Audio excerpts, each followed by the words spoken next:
બદલાતો સમય ટેકનોલોજીના વધતા ઉપયોગની સાથે પર્યાવરણની જાળવણીને ધ્યાનમાં રાખી સરકાર ઈંધણ બચાવવા માટે ગંભીરતાથી વિચારણા કરી રહી છે અને આ સાથોસાથ પ્રધાનમંત્રી મોદીની અપીલને પગલે ગુજરાત સરકારે પણ હવે વર્ક ફ્રોમ હોમ કલ્ચરને પ્રોત્સાહન આપવાની તૈયારી શરૂ કરી છે।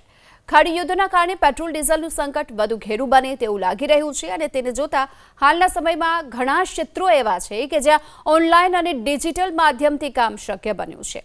આઈટી, સર્વિસ, કન્સલ્ટિંગ અને અન્ય કોર્પોરેટ ક્ષેત્રોમાં કર્મચારીઓ ઓફિસમાં હાજર રહ્યા વગર પણ અસરકારક રીતે કામ કરી શકે છે।